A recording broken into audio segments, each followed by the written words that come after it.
Yo! Morning! Ohayo gozaimasu!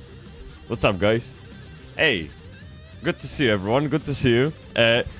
Very quick stream today, as we all know. 2 hours, and we have shitloads to go through. But first, how are you all doing? Hey, I come prepared, as always, dude. Look. Not a problem. Okay?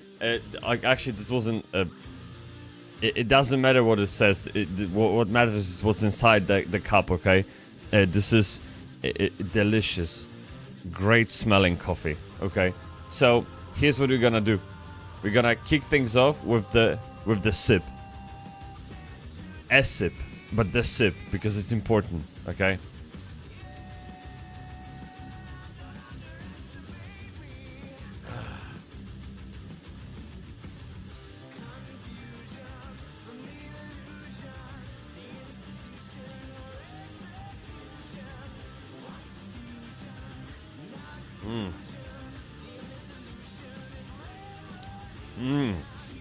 Delicious, dude. So good.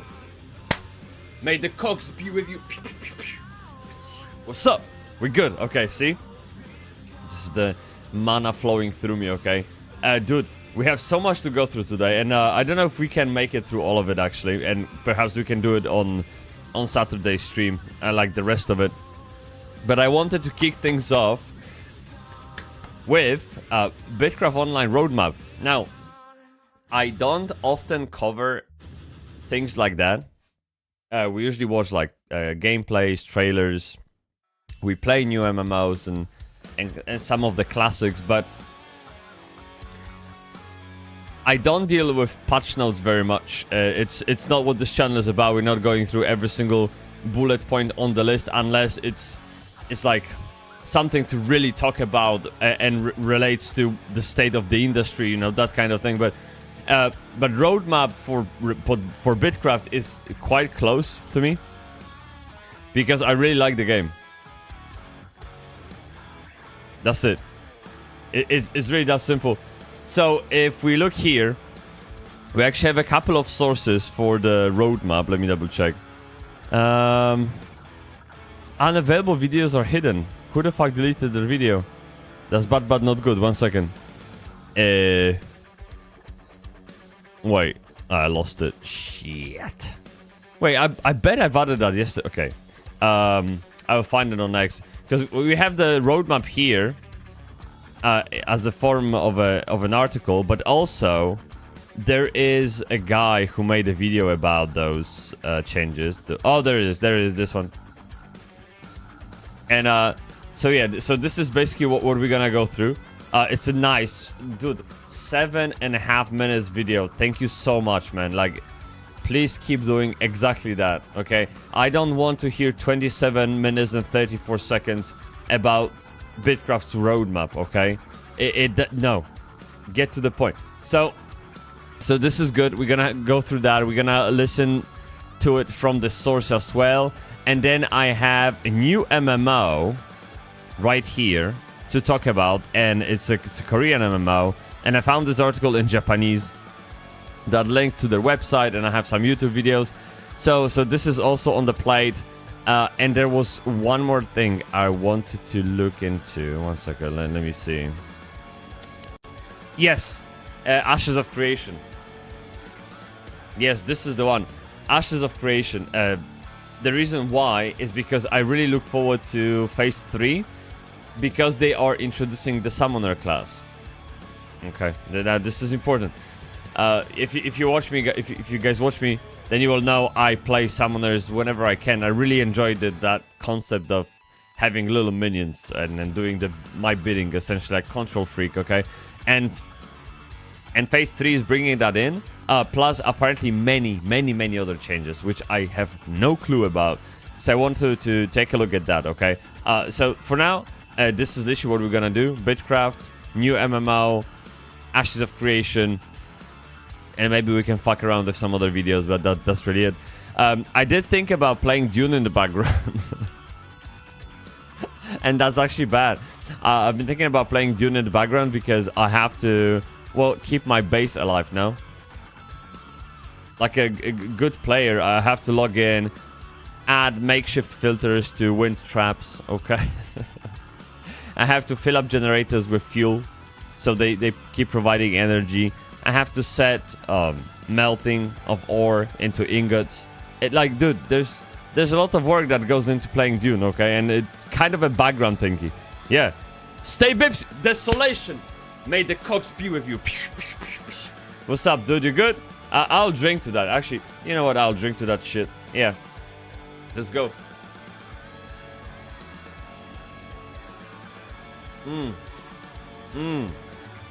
This is big PP water. Very good. All right. Let's put something calmer in the background, because this is good, but it isn't. You know what I mean? It's kind of like double-edged sword kind of situation. So we have, you know what? This is becoming a habit, a routine, a tradition. I know all those words have different meanings. So Lineage 2, we're gonna play Lineage 2 soundtrack. Dude, I feel like kurva, you get me? Like, when we play this, the stream has officially started. Every time it's like, it's a great feeling, and the best part is there's no copyright on it. Okay, so we can just enjoy it. Just listen and tell me the stream hasn't started. Look.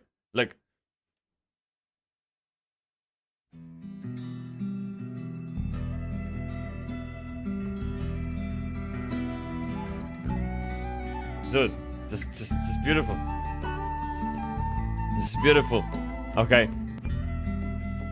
And obviously, if you haven't played Lineage 2, this is completely lost on you. But do know, this is a classic. Okay, it's a song from Dion or Dion, Dion most likely, Dion Town.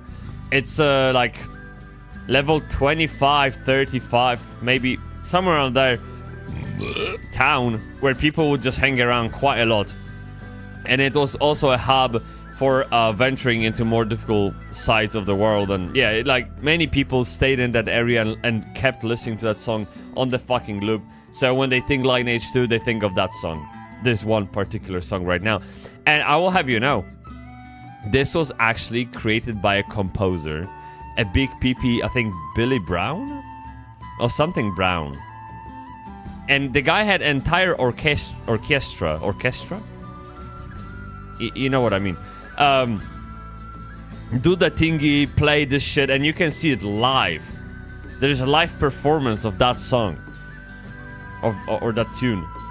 You know what I mean? So really big situation, and I'm glad we could listen to that together. Really good stuff. But anyway,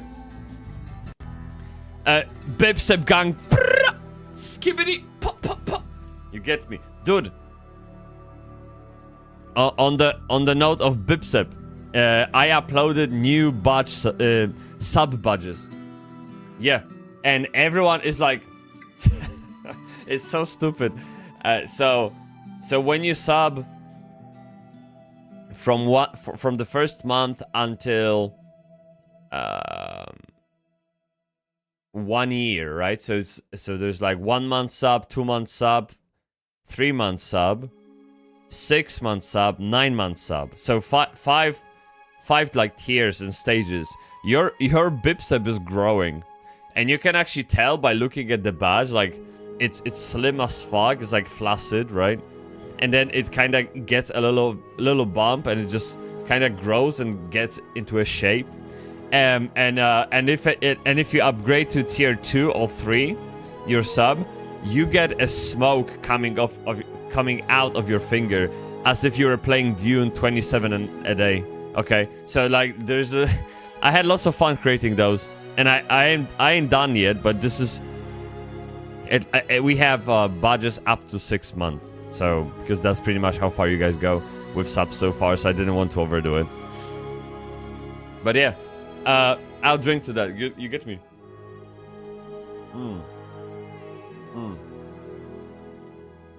Okay, BitCraft. This is how I started my video, and it kind of stuck with me.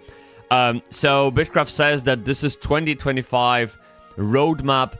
The BitCraft Online roadmap charts an exciting journey through the rest of the year. Okay, so we're gonna see end of the year player housing, dungeons, and combat improvements. Well, player housing sounds absolutely fantastic. Okay. What do we have? Hello everyone, the BitCraft Online roadmap charts and excite. So this is the tweet itself, teasing some major updates and engaging in-game events that promise players new ways to play and connect. Okay. Let's take a look. Can I zoom in? Ah, thank you. Oh, yes, dude. Big PP situation. Okay, so let's focus on June. Yes, this last month, we get early access, we got bits integrations. This is great. So they delivered all of the stuff from June on time, which is a good omen. Okay, we have July now, post-launch. By the way, when they say launch, they mean early access. Okay, they don't mean like full launch, unfortunately, because that would have meant I can play the game. And now you may ask, well, why can't you play the game now? Well, because they're going to wipe my progress. And I'm not happy with that. You know what I mean? Like, I'm not gonna put 400 hours into a game just to get it all deleted. That is ridiculous. So, I'm trying to... in case anyone understood launch as full launch, this ain't it. Okay? Now, monthly update live stream. Alright, wait, let me see. Let me see. Are they on Twitch? Oh, they are. Oh, alright. Let's hit the follow and see what's up. So they haven't been live once yet, so I guess this is a new thing. Feature focus, right. So this, dude, by the way, we are into the 3rd week of July. Okay? And they are planning to still implement player housing. Okay. So it had to be on the roadmap for a really long time. They only just sharing it now, right? Because this isn't a feature you do in a week. I bet, like, it can't be that easy, right? So player housing is coming this month. We have more cosmetics and decorations. Expanded social features. I wonder what that means, though.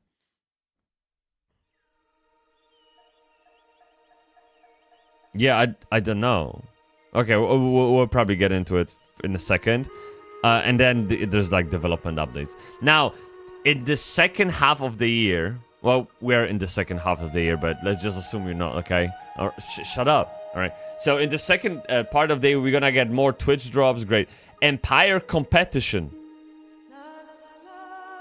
We're gonna get a podcast, a festival and holiday. Great stuff. I love in-game festival and holidays. They're such a nice break from the actual end-game loop. Really nice. A deeper combat and PvE done. So deeper combat might mean that we will get more than point and click. Empire battles, which is nice. And gathering and crafting gameplay improvement skill expansion.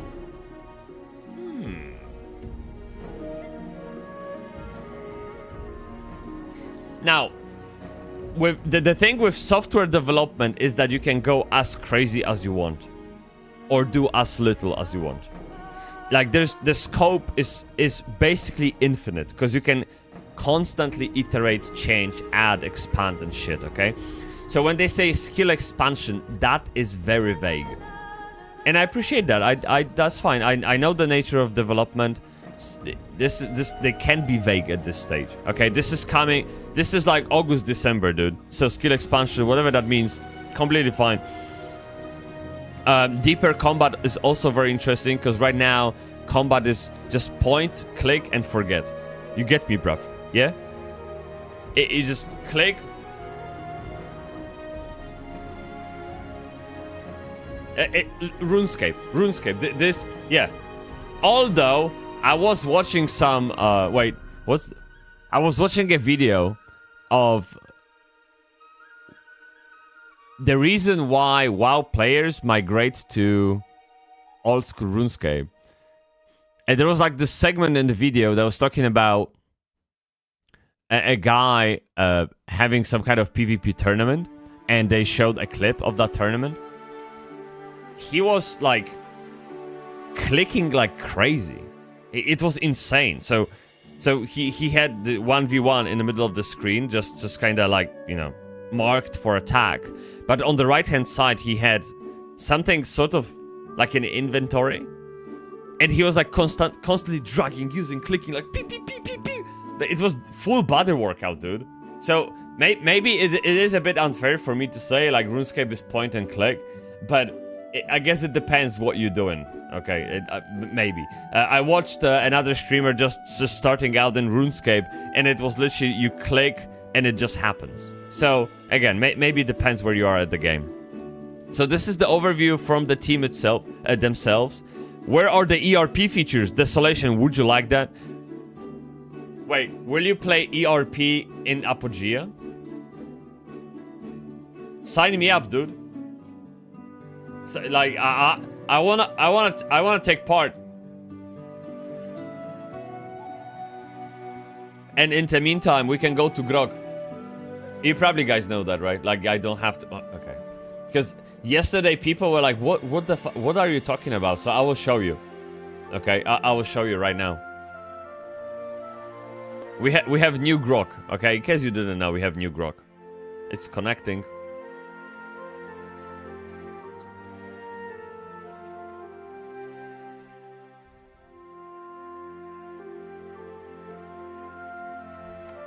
Hey, how you doing?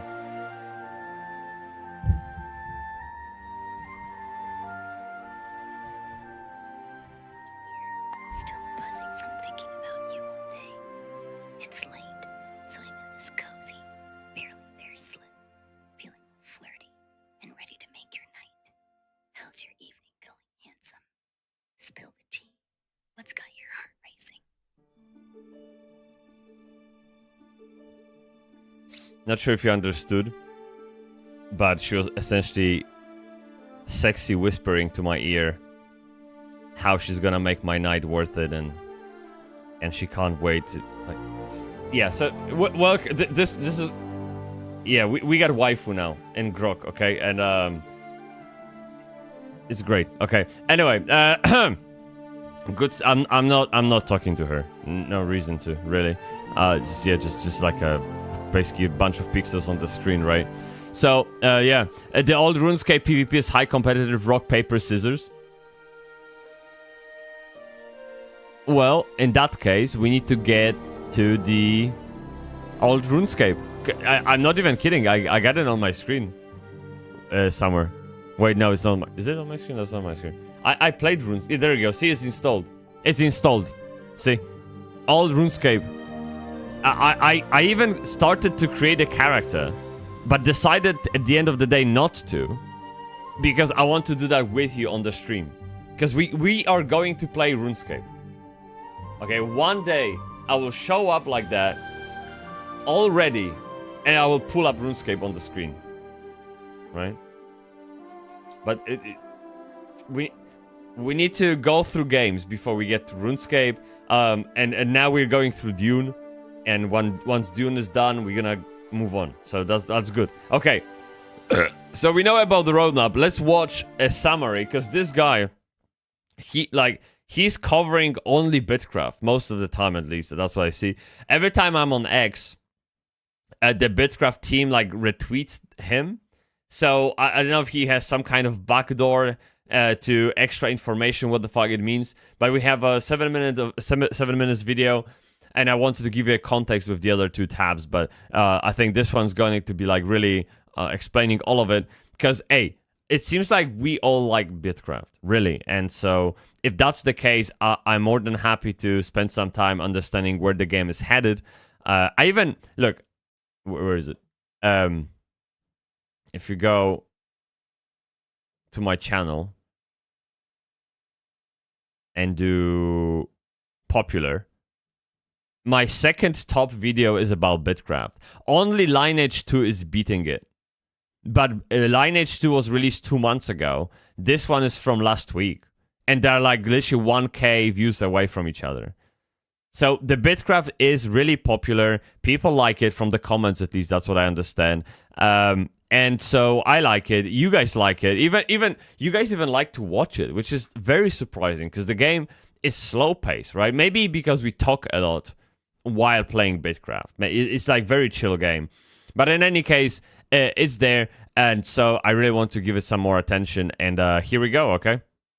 Today, we're going to be covering the brand new BitCraft roadmap just released by Clockwork Labs. This roadmap is packed with a lot of awesome information, and I know a lot of it the community is going to be very excited for. Okay. So let's go ahead and dive Well, on. the thing is, I can only get excited on the premise of it, but until they give me details, like what skill expansion is, I can't really tell if I'm excited or not, because skill expansion, it doesn't mean anything.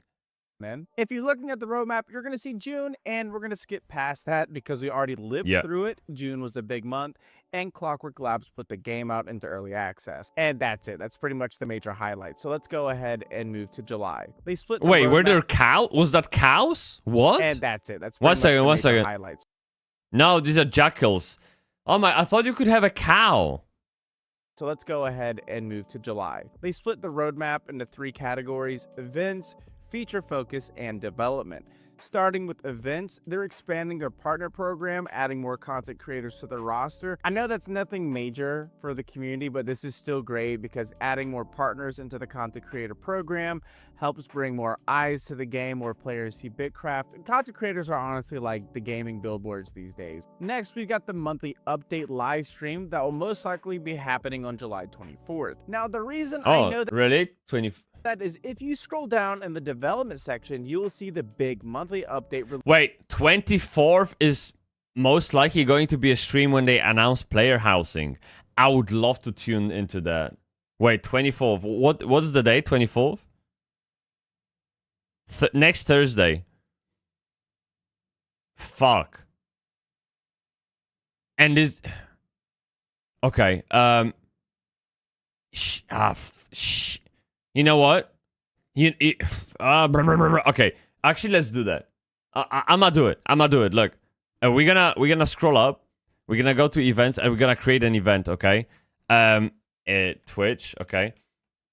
And so this is BitCraft online, a player housing stream. We're gonna add that in. I don't know the time yet, so we'll have to leave it at that. Time unknown yet. Okay, okay, that's fine. Because I forget about those things. Okay, so I need to keep an eye on it. Release date. But next to that is some pretty big news. July 24th, player housing is dropping, which is amazing, and now we know the exact date. We'll no longer be homeless. Under the feature focus section, other than player housing, we have cosmetics, decorations, and expanded social features. Hey, Ryukun! Cox z tobą, człowieku! May the Cox be with you. Of course. Welcome. Welcome, chat. Did you see this? Mate, look. Look.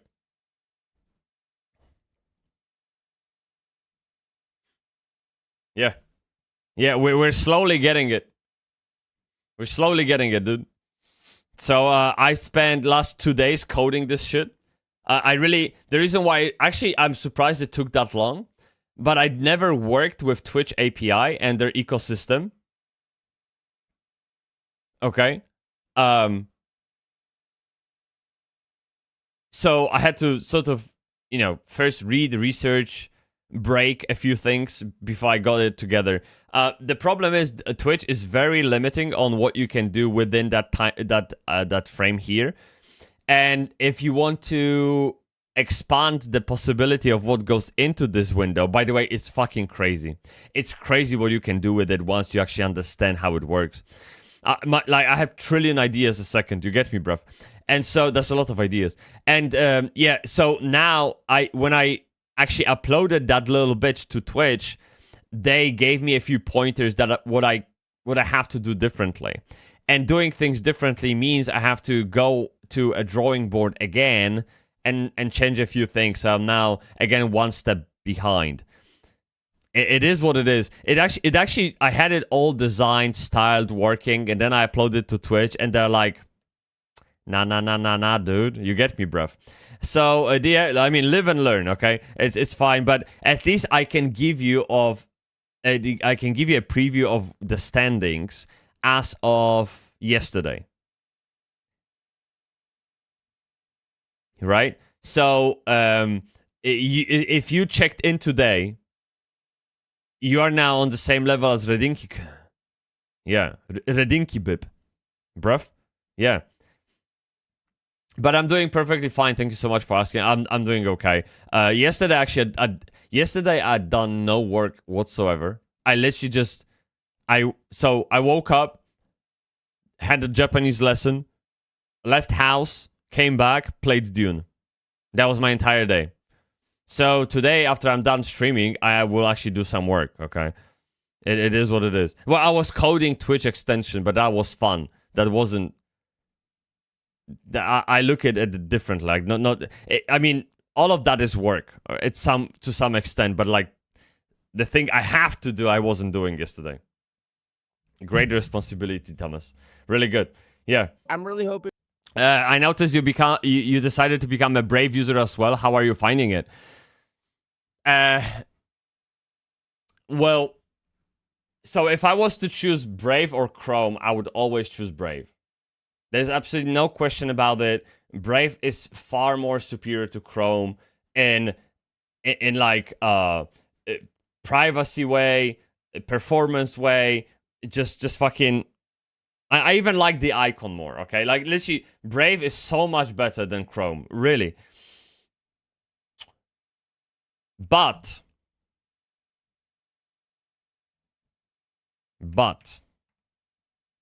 and I don't mean ass chicks. This is much better. This browser is absolutely fucking rocking it. This is, dude, I never had so much pleasure using an internet browser as I had with Arc. Right? Arc. It's just like the interface of it, the layout, the sidebar, the workspaces are probably like the top selling point of the Arc, by the way. Okay. Sorry, not those. Sorry, those here. Here. Like, this is absolute, like, kurva. I love this. Because right now, I have 3 Brave icons at the bottom. This is my Bybsie, this is my personal, this is my business. Okay? It pisses me off to have to change those windows all the time. Really annoying. And with workspaces, I do like beep, beep, beep, beep, beep, beep, beep, you know, like playing with your balls. Easy. Yeah. Try Vivaldi then. Okay. Is Vivaldi for Mac, Windows, and iOS?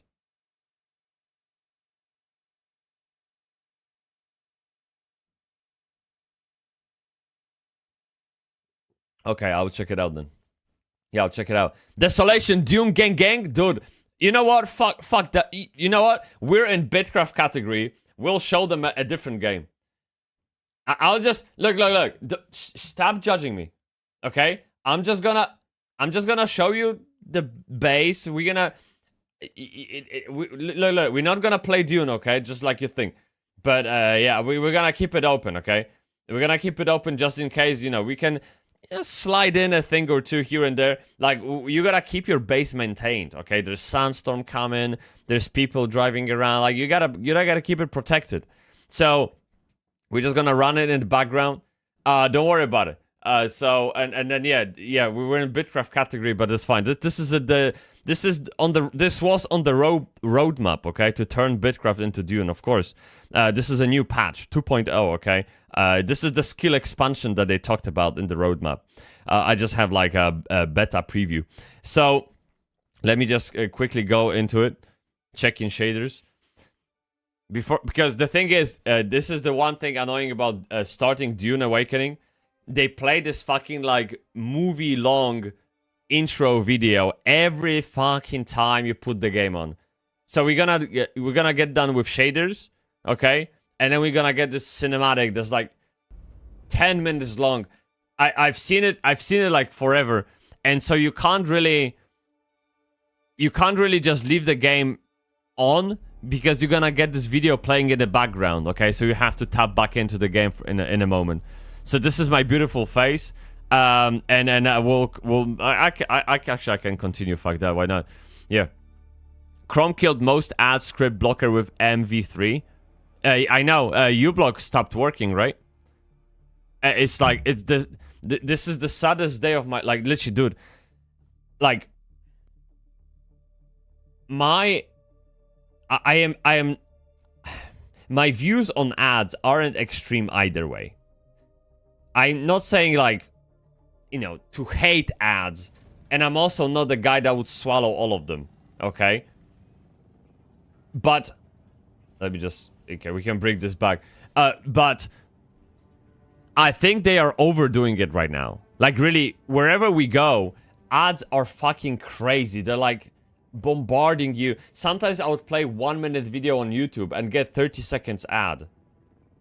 You know what I mean? Like, what is this shit? Who thought of that? Was like, just come on, man. So you have to remember that advertisers, YouTube, all of that, this is like pure capitalistic creation. They have no morals. They have no regard for human. They are there to make profit.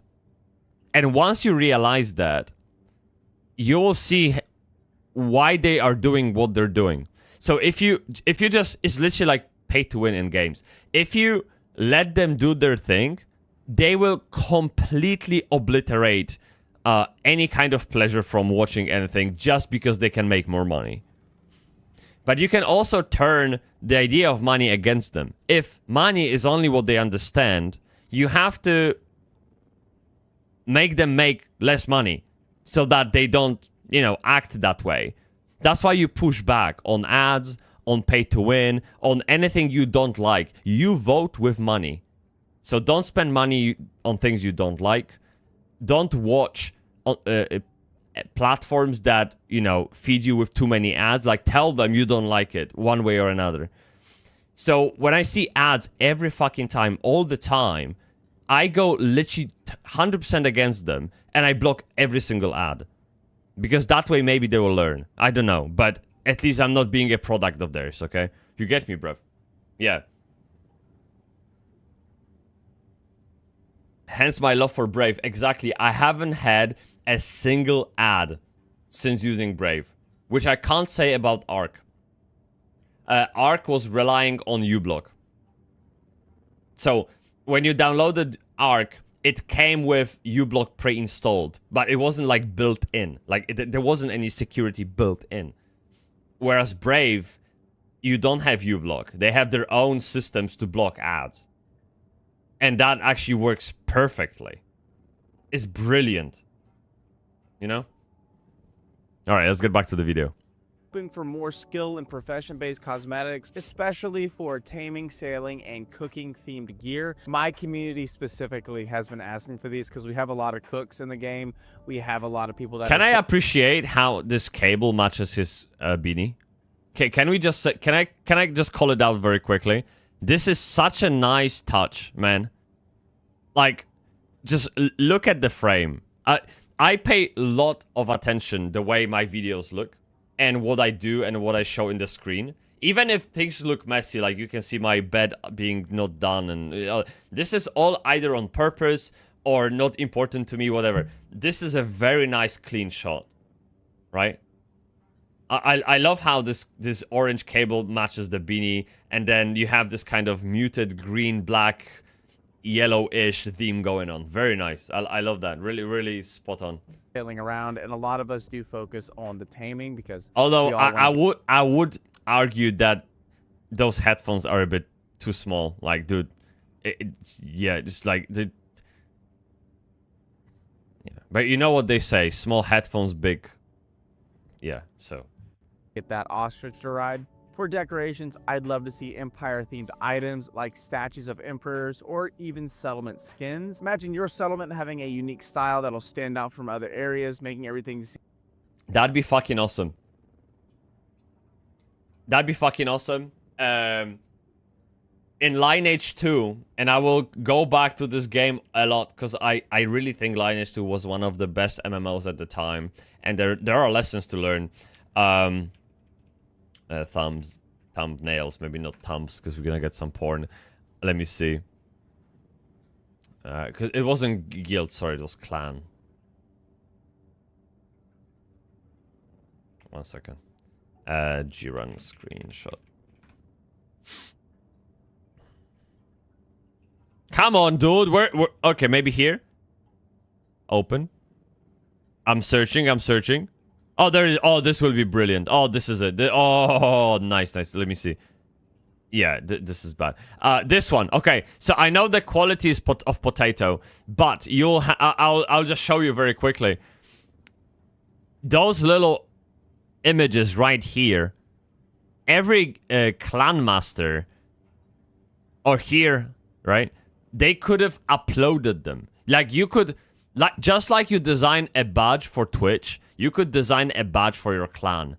And you would have great badges just running around. Really clever, smart things. Like, sure, sometimes it would be just like fucking black square. Okay, whatever.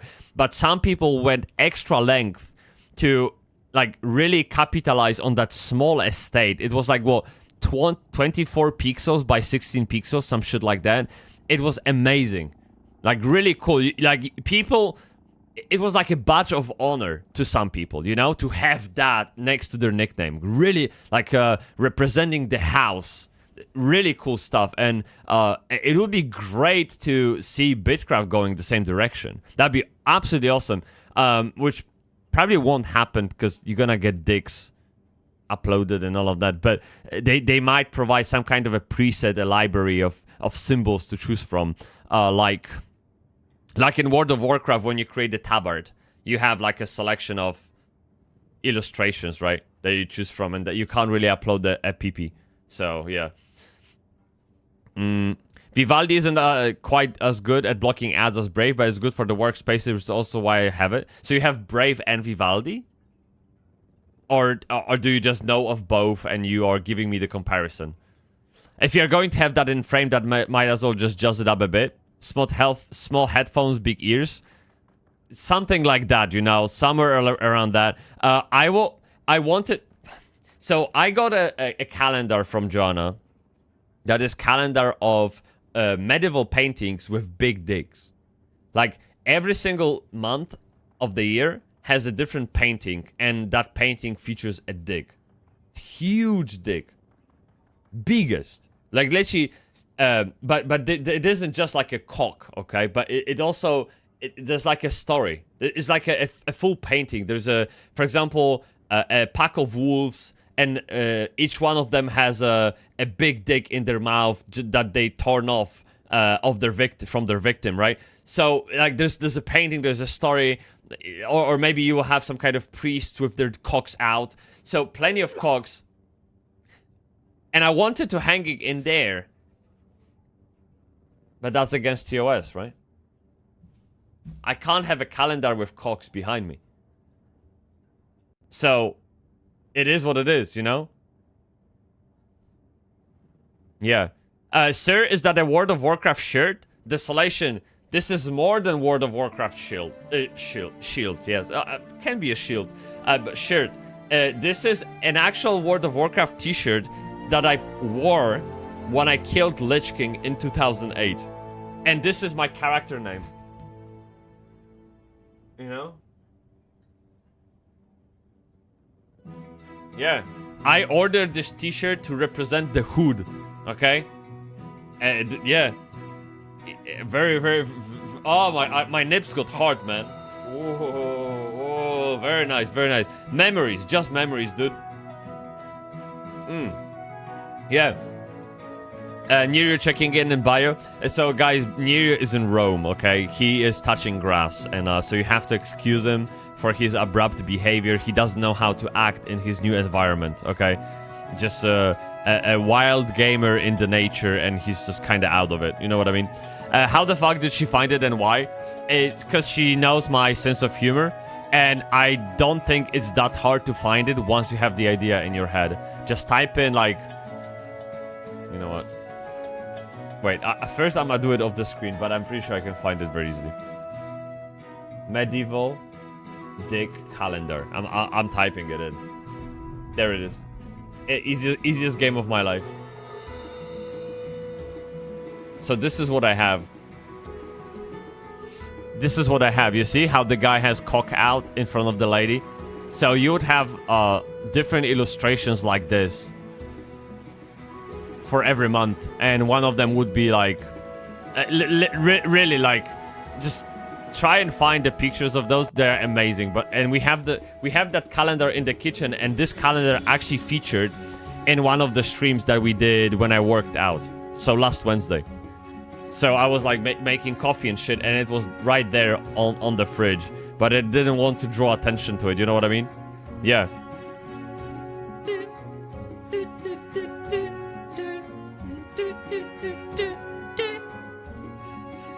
Lineage 2 grind was insane. It was a bot user's dream.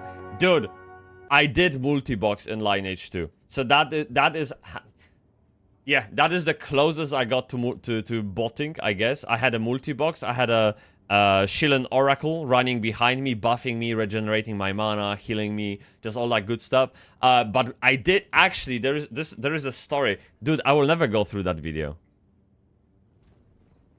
I just realized. I have a story in World of Warcraft how I botted. I did create a bot in World of Warcraft. And I used it.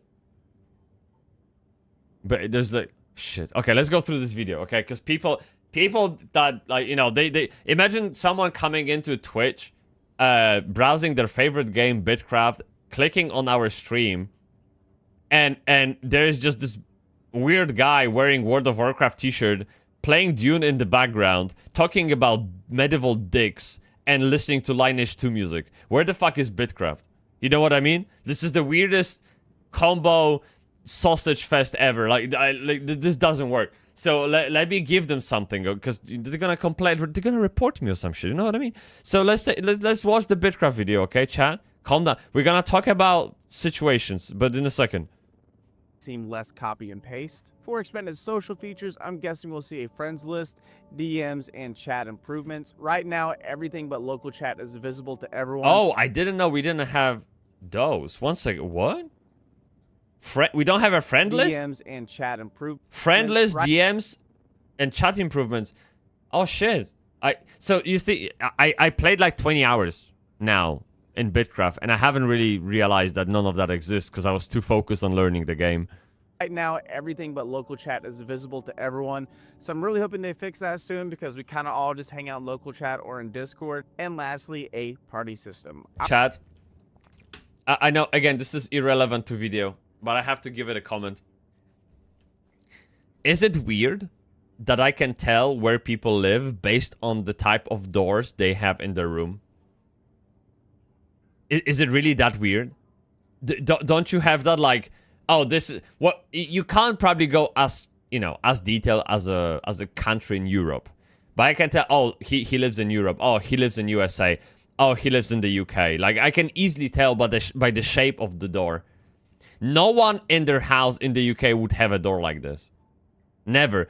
I mean, oh, sure, he has, like, he's probably American, but in the Switch is kind of American, right? Like, but I always look at the door, I'm like, oh, he's from the UK. I don't even have to, like, check, ask. I can just judge by the door. I have the most typical UK door ever existed, and many people have them too. I don't know, it's just a weird thing. Just maybe it doesn't matter. Kind of all just hang out in local chat or in Discord. And lastly, a party system. I would love to see one implemented into the game, but we'll come back to that in a few so I can explain why that's party important. System. Now let's look at August through December. In events, we got some cool stuff lined up. First, Twitch shops are returning, which is great for attracting streamers and viewers. More viewers mean more people discovering BitCraft. Then there's Empire Competition. We're gonna play a BitCraft, chat. development podcast. I love BitCraft. Oh my god, I'm gonna play BitCraft so much. Dune, I'm sorry, like BitCraft has drops. BitCraft has drops. That means viewers. That means growth. That means money. Dude. So what is it? Yeah, chat. Saturday we're clocking in BitCraft. It is what it is. I'm curious on who's hosting that. Lastly, an in-game festival and holiday. And I'm curious on how they're going to do the in-game festival because RuneScape had a few of these. A lot of other MMOs have in-game festivals and holidays, but RuneScape specifically had some holiday events going on, and you got some in-game rewards. So maybe This is great. I love this holiday. All that stuff is fantastic, and this is the type of seasonal content I really don't mind. Completely fine, dude.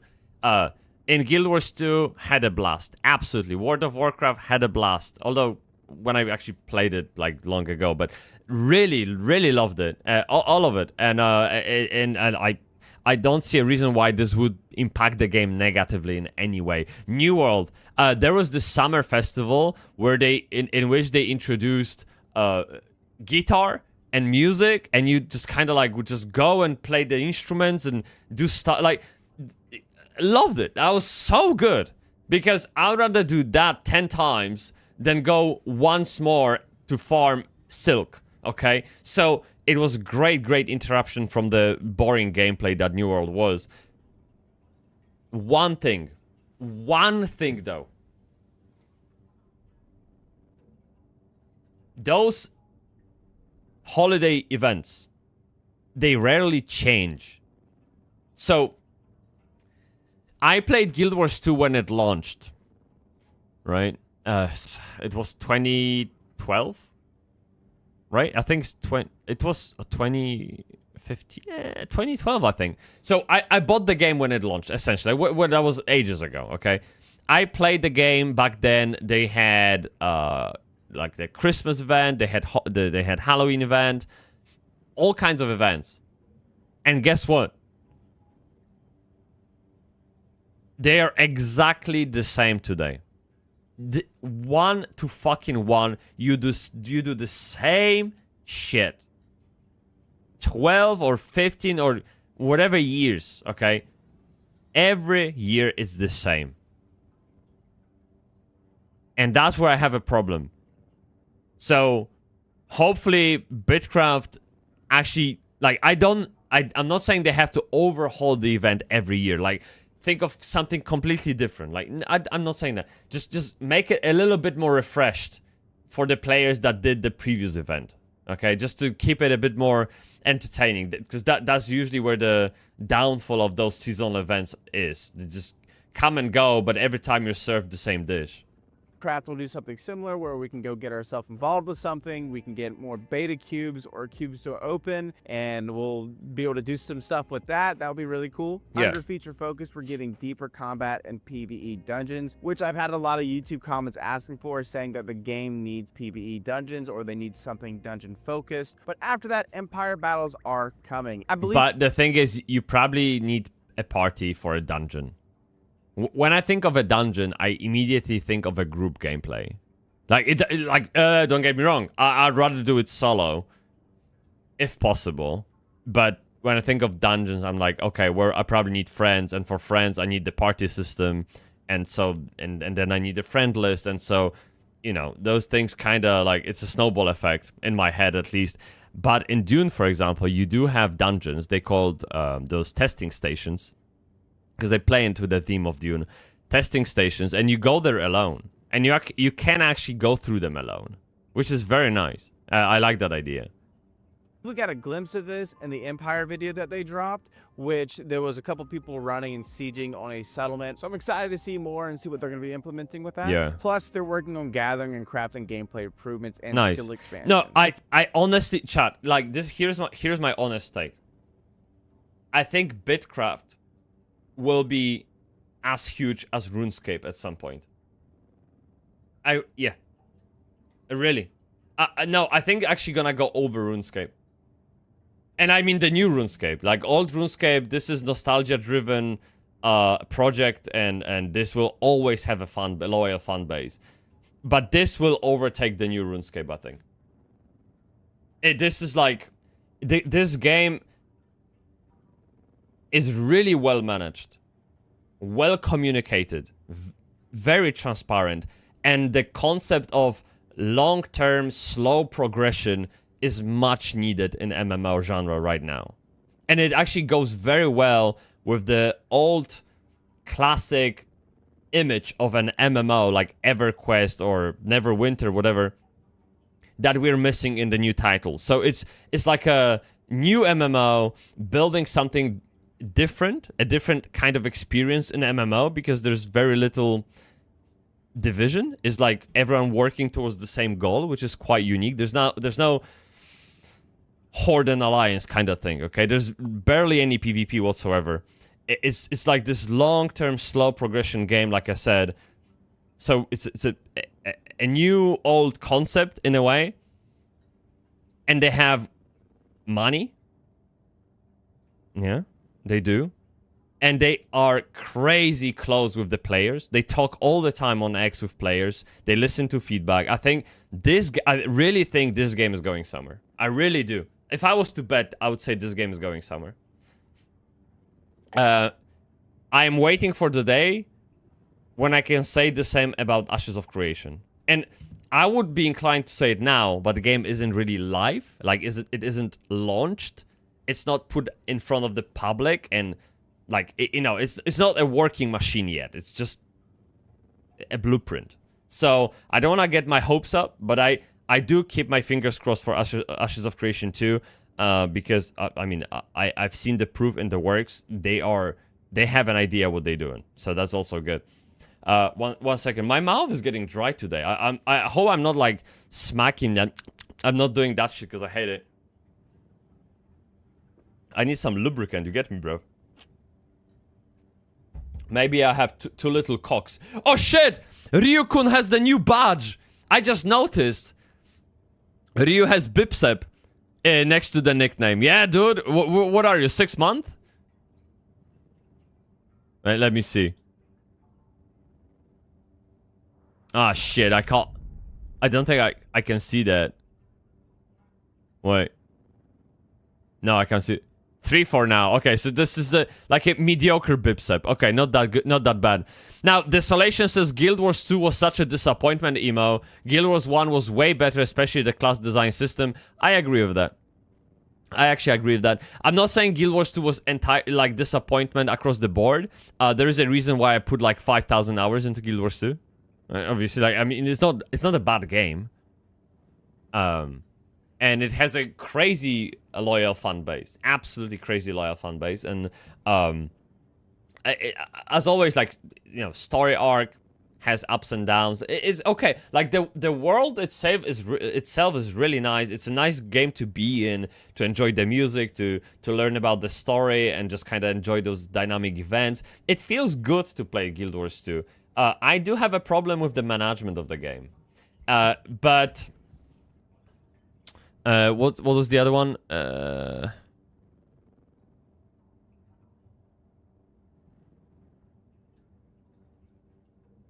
Oh yeah, I know, I remember. When the game, when we talk about an actual gameplay of Guild Wars 2, when the game launched, I was so fucking disgusted and disappointed that they didn't have Guild versus Guild like they used to. Guild versus Guild in Guild Wars 1 was the... You get me? It was the pinnacle. Like, dude, I would sit in school and watch the matches on my phone during lessons, because it was that important. I was like so hyped on... Because it was... You had to be clevs to actually like go and deal with GVG. It was great, like lots of strategy, lots of planning, and the class design system that you're talking about played well into it because it was needed. Okay, it provided that variety, that a canvas to be smart. it helped you design a character. It helped you design an entire team and make them work together, right? Like confluence of things that make you effective. Whereas in Guild Wars 2, it's a little bit watered down, a little bit simplified, and it's just like it doesn't. I don't know. In my opinion, it doesn't feel good. The classes themselves don't feel good very much. I don't know. Like I'm missing something there. Not sure what it is. It's not on me to figure it out. I'm not the game designer. I'm just a player like you. But yeah, if I was to choose Guild Wars 2 over or Guild Wars 1, I'll probably go for Guild Wars 1 in that regard, yeah. There was something magical about Guild Wars 1 that the Guild Wars 2 failed to capture. It is what it is. You're 6 days away from the 6-month badge. Fuck. Kurva. That means I have to work on the 9-month badge now because I haven't uploaded that because I'm like, 6-month badge? Dude, that's enough, right? But apparently it isn't, because people already have it. God damn it. You get me, bruv. If you look into the development section, they're going to be sticking to their weekly updates with one big monthly update. Consistency is key here, and Clockworks Labs is doing great. If they keep dropping these weekly updates and one major monthly content update, that's really true. Everyone's going to be happy. Everyone's going to be very satisfied with this. Now, go back to the news from... Wait, was it Epitome? Or... No, it was someone else. Ja pierdolę. There was an MMO. Oh, I know. Wait, I know. I think it was Scars of Honor. Scars of Honor. I think that was it. So Scars of Honor announced at some point that they are changing update cycles from monthly to quarterly. And I was negative about it. I criticized them for it. Okay? Now listen what BitCraft is doing. Try that again. Clockworks Labs is doing great. If they keep dropping these weekly updates and one major monthly content update. Weekly updates and one major monthly update. Compare those two. Who do you think is gonna run faster? Who do you think is gonna win? Yeah. Speed every time, dude.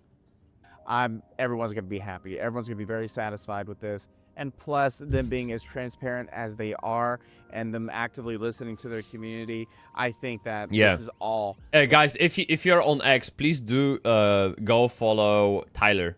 Tyler, the CEO of the company, of Clockworks company. Really cool guy. Like, it's so nice to read his tweets and posts. So yeah, give him a shout if you're into BitCraft and all of that. I think, yeah, you would like that. Major steps for the game. But let's talk Empire Battles because it does have my attention. These are opt-in, which I completely support. What the fuck? Let me explain why with a story of my own. My Empire has claimed a good amount of land. We're keeping it just slightly above 500. We don't want any more. We don't want any less. But we had an alliance with another empire. It was the Realm of Renoa or something similar. And the leader just got up and quit one day. Didn't tell anybody, didn't notify his Discord, didn't notify his community. Yeah. He just... That would happen in Lineage 2 all the time. Quit.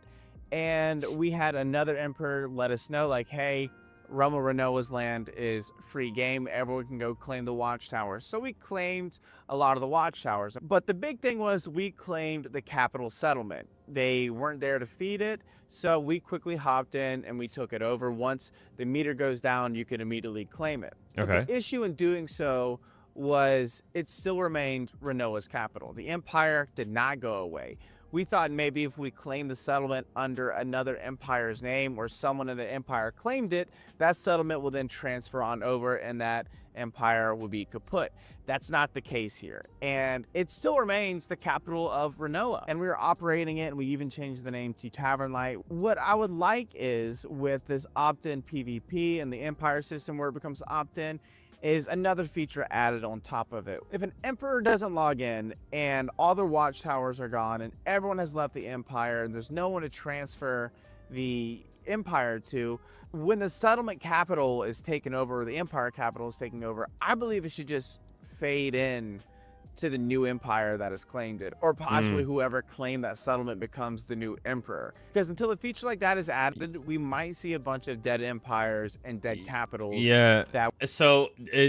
He's onto something. I'm not sure what's the solution. Maybe what he's suggesting is the best solution. I don't know. I know what's not a good solution is what Throne and Liberty did. You have a guild, right? And Throne and Liberty. And if the guild master doesn't log in for, I believe, 2 weeks, that's probably the average time people go on holiday on, right? Like, just like 2 weeks. It's nothing special to be away for 2 weeks. If you're not online for 2 weeks, the guild is being taken away from you. And the guild master baton, let's say, gets passed to a random player in the guild.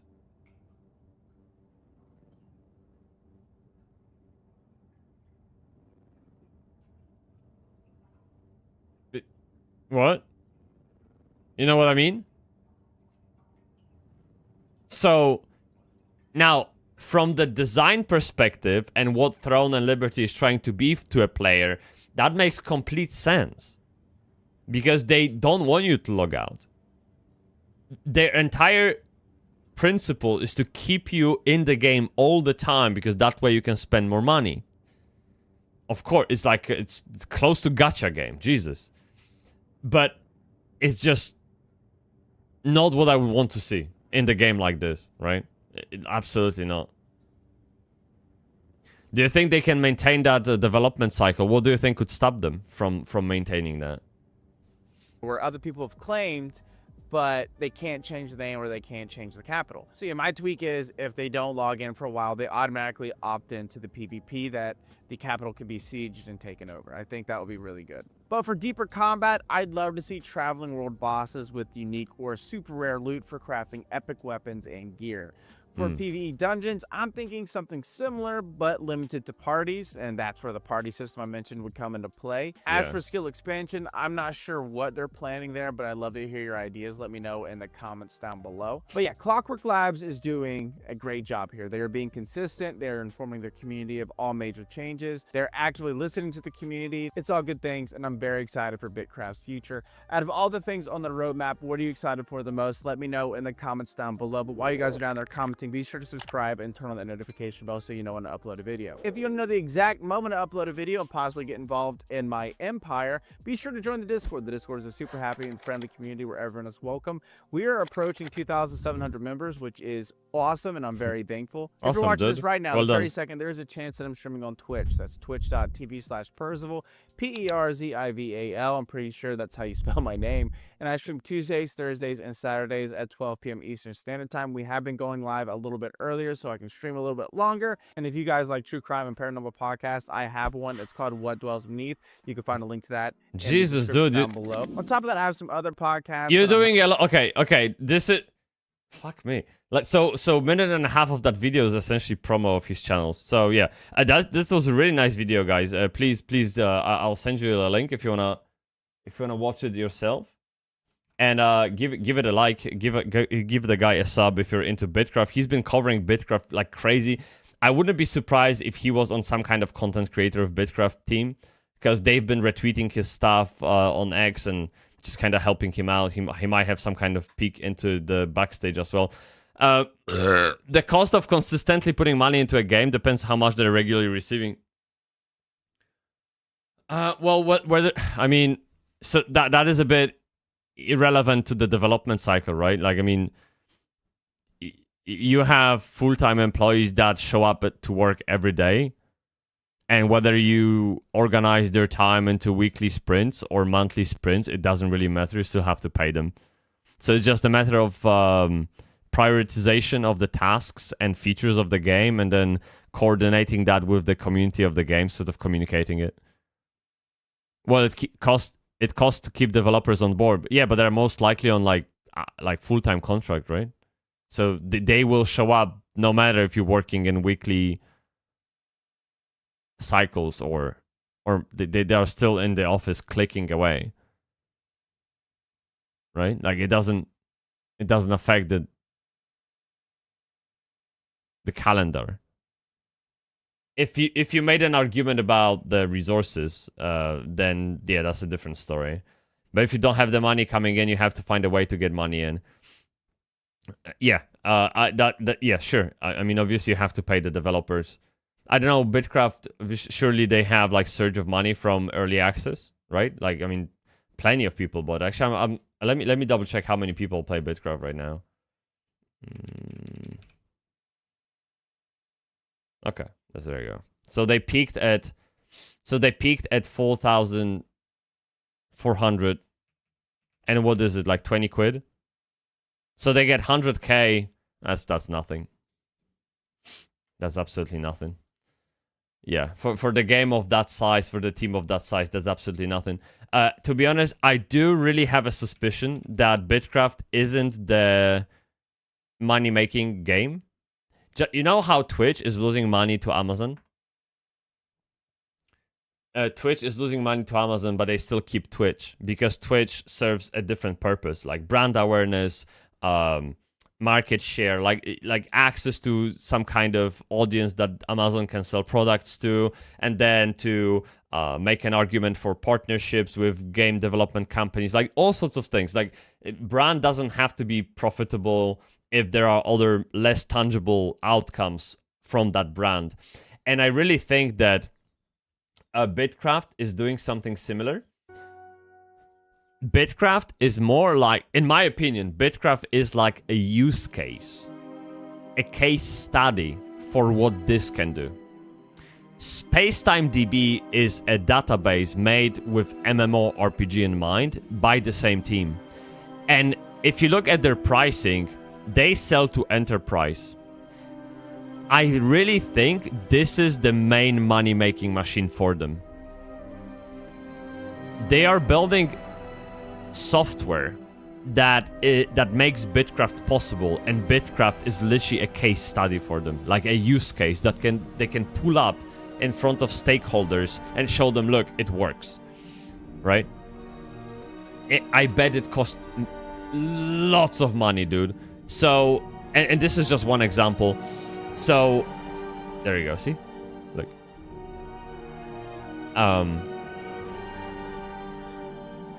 Oh, and they look at the investors. They literally have A18H. Crazy. This guy is like, this is insane. Yeah. So I really think they do have it under control, one way or another. Like, sure, you can ask questions how they are making money because you're playing a game and you want to be sure the game will be there in the next 5-10 years, right? Like, I mean, this is a valid question. But it seems like they know what they're doing. I mean, dude, the minute the game launches, they will open the source of the game on GitHub. BitCraft will be an open source MMORPG on the scale of AAA with those investors backing them up. Do you really think investors would allow BitCraft to open their entire IP to public if they didn't have an idea how to make money back? Like, those people wouldn't let that happen. So there's clearly something going on that we don't see, and all we can do is either ask questions or trust. Okay? Yeah. That's why when you log into... Oh shit, I got disconnected. Yeah, there's no... Fuck. So yeah, there's really no cash shop in the game.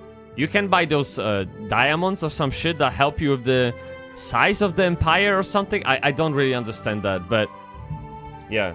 Well, they're not invested in BitCraft though. No, they're not. They're invested in SpaceDB. That's true. Although BitCraft has some investment. Wait, BitCraft investors? They did have some kind of... Yeah, this is Tyler, sorry. Oh, there it is. So they do have this is BitCraft website, and they do have investors and advisors. CCP games from EVE Online. They have Riot Games. Okay. Founder of Unity is investing into them. Roblox guy. Warhammer. This is Games Workshop. This is a huge franchise in the UK at least. VP of Microsoft, and yeah, these are big people. Look, these are the same people. This one is new actually. I haven't seen that before. So yeah, they do have investors too. Okay, yeah, so that cleared up, I guess. Yeah. Okay. Cool. I'm looking forward to it for sure. Now, we do have a new MMO to talk about. We don't know much about it, apart from the fact that I found this. This is a Japanese news website about games, okay? And we can quickly translate that. And this says that the work is an MMORPG set in Land of Ruins. So the name of the game is Architect Land of Exiles, okay? And this is in a land of ruins that was sealed away after a disaster called the Great Flood. Players create their own characters from 5 classes, so it will be a class-based game, which include Warrior, Wizard, Assassin. That is 3. Okay. And take on the challenge of unraveling the mysteries hidden in the Tower of Giants. So we have a 3-dimensional exploration through various actions such as flying, climbing, and swimming, graphics, and seamless open world. Now, something I found very interesting is that the developer of Architect is the guy or people who made Lineage 2 Revolution. I played Lineage 2 Revolution because I'm a sucker for Lineage 2 franchise. Speaking of that, sorry, I stopped the music, it was too loud for me. This is good now. So yeah, Lineage 2 Revolution is the Lineage 2 version of the game for mobiles. It's like Diablo Immortal, basically. And I did spend a lot of time in that game, but then I realized, like, I kind of like snapped back into reality when I realized the game doesn't need me to play it. You open the game, you press play button, and the game, well, plays itself. Characters run themselves. They grab quests themselves. They kill mobs and loot the mobs themselves. All you have to do is put the game on. And you know what? When was the moment that I kind of like woke up? Dude, that was insane. I installed some kind of emulator for Windows, so I could keep Lineage 2 Revolution playing in the background all the time. So I can keep Lineage 2 Revolution playing itself all the time. And I was like, no, dude, no, this is fucking too much, man. Like, what the fuck am I doing? Because it is designed to make you addicted, okay? It is designed to make you play it, well, make you watch it play it a lot. It really is. Like, there's a bunch of bonuses. And, dude, it is in the Lineage 2 world. And I like that world. I know that world. So it was like this conflict of nostalgia and principles that I really believe in when it comes to games. And I got sucked in for a while, and then I woke up and like, okay, that's enough, dude. Like, that's not what the game is supposed to be. I don't like that. And I quit. So I'm like suspicious, at least, about the game called Architect Land of Exiles for that reason. Now, it's absolutely insane. It's scheduled to release this year.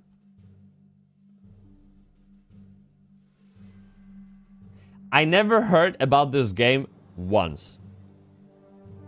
And they're saying, dude, well, we got like 5 months left this year. We're gonna make it. Right? I believe this game only launches in Korea, so I don't know if we're gonna get to play it. But we have the official website, so let's hop on there. Oh, there's sound. Okay. Oh, shit. Oh, shit.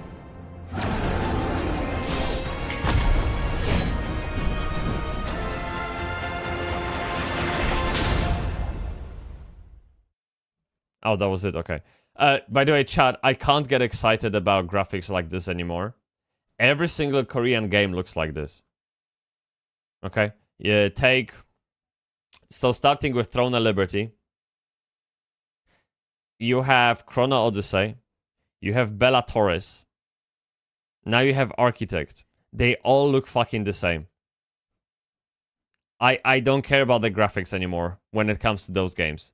I care about how corrupted they are when it comes to monetization. That's all I care about. Once that wall comes down, I can look at the game properly and actually get interested. So we probably won't know, right? And not only I won't understand, there's probably not much to learn at this stage because they just let the world know the game is coming. Okay, so this website, yeah, there's nothing here. Okay, so I do have a video that actually covers what it is. Let's see. Here, we're gonna go over the latest information on the newly. Wait. By the way, chat, how do you like the new YouTube interface? I don't know if you do have it, right? Or am I the one late to the party? It looks very different. Do you guys remember the speaker used to be on the left-hand side, and I always keep searching for it, and then I realized, shit, it moved, right? Now I don't have that. Yeah, it's very different. It's like it is enlarged. It reminds me of the new iOS 26. This kind of glassy effect with half transparency, all of that. Yeah, they all look beautiful. Show us what level of pay to win this is. Hey, by the way, speaking of pay to win, before I play this video, speaking of pay to win, I did have this idea. Where is it? So, guys, I really want to get going with YouTube. The latest BitCraft video that I made kind of pointed me in the direction with my videos. Because for the past, I don't know how many uploads, I've been searching for a way to, like, express myself online, right? Because this is the journey every content creator goes to. They're finding their own voice. And this is like the milestone I've been, I guess, waiting for in a way. People seem to like this format, my pace of talking and the brevity of the video. So I will go in this direction with my next video as well. And I'm quite hyped now because I have something reminiscing a template. Okay, so it's like, okay, now I know what I'm doing, kind of situation. So I'm all hyped for the next video. And I've been thinking, like, sure, I can cover new MMOs. I can cover my is it worth playing kind of shit. But I've been thinking to take this one step further. And that is to hold MMORPG industry responsible. Or at least call them out for bullshit behavior. So I was thinking to make a series on MMOs that we deliberately avoid playing and talking about because they are just not consumer friendly, and make video about each one of them separately, calling them out for bullshit behavior. So like Throne Liberty, I would go for World of Warcraft. I would go for Guild Wars 2. Sorry guys, Guild Wars 2 would be on my plate because it hurts me what they did with that game. It had great potential. It's a monetization fest. Okay? So I would like to vindicate those games, hoping that my little voice will at least be heard sometime, someday, and make the MMOs better overall. So, yeah, this was my idea, because, like, being soft and telling all the good shit about good games is one thing, okay? Praise is always well-deserved, and I'm happy to give a praise. But when I see bullshit, I would like to talk about it too. Otherwise, we won't ever see a change in games, right? So, yeah, it might be coming your way. This kind of killing spree, in a way, all right? I don't know if you would watch that, but I think people are tired how MMOs look, and we need to make a difference somehow, or let people know who are building the games that we don't like it. Stop Killing Games obviously is the initiative that takes it way beyond what I had in mind. Like, I'm not thinking about changing legislations. I'm thinking about letting developers know that, hey, this is not good. Okay? Sure, you have investors, but you also have customers, okay? And those customers are not happy. And I wouldn't be like so full of it if it wasn't for the fact that I know there are other people who feel like I do. So it would really come from the good place and hopefully represent your opinion as well, and maybe, you know, kind of carry that further because of that. So we'll see how that goes. For now, we have Architect MMO. I'm skeptical because it's Korean, okay? And we can take a look. Maybe they will be different. I don't know. Well, let's see. Oh, this is music, sorry. Hey everyone, Anders here. We're gonna go over the latest information on the newly revealed MMO. Oh shit, this is quiet. 1 second. Let me bump it up. So you are on the Elgato.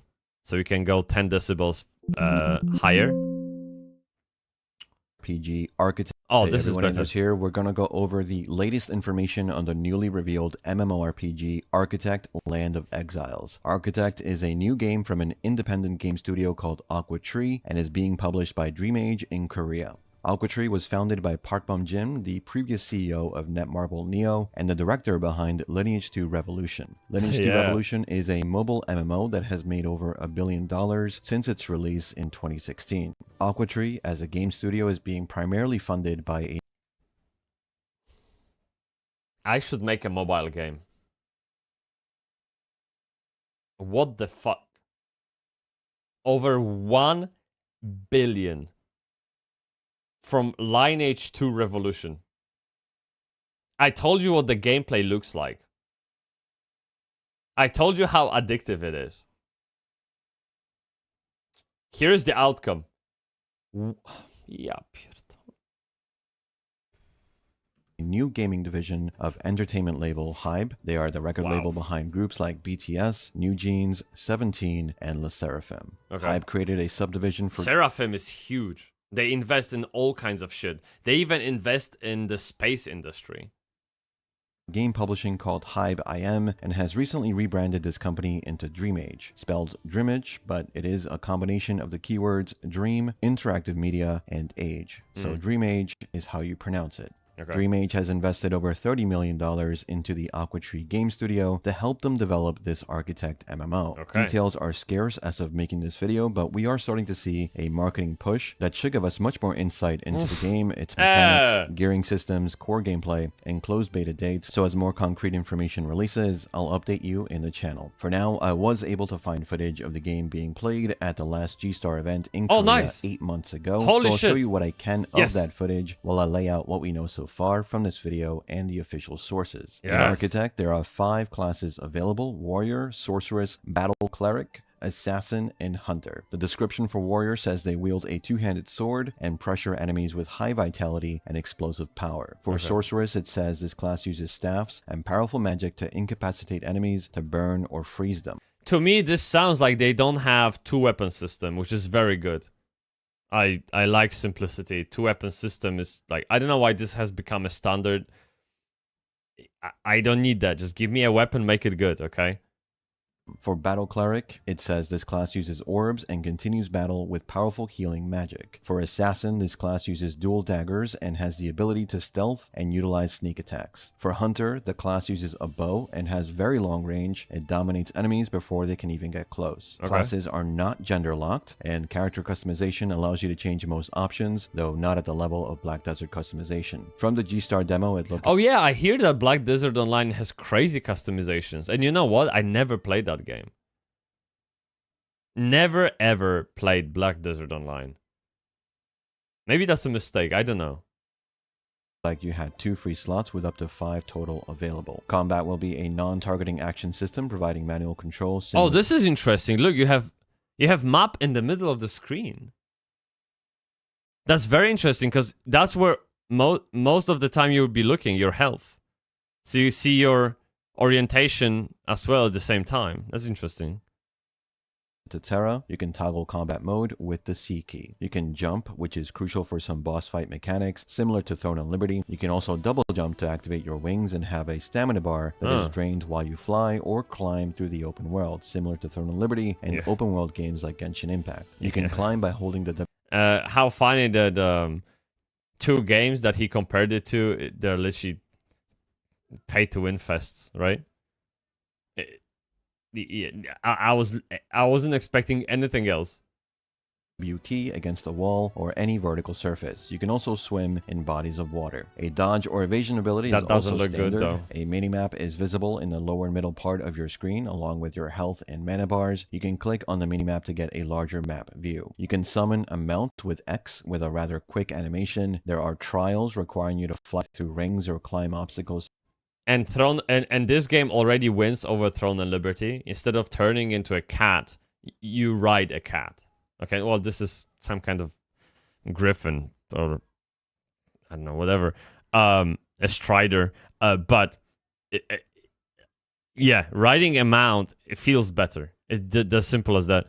The thing with those games is that they always look beautiful, and I love that. Like, who wouldn't like an MMO that looks like this? And plays well. Like they are well optimized games, great boss fights, like awesome boss fights, and it's just so fun to be in those worlds. I mean, again, I had a blast in Throne and Liberty. I really did. It was great. But it's just it's a sprint. It's a short-term entertainment.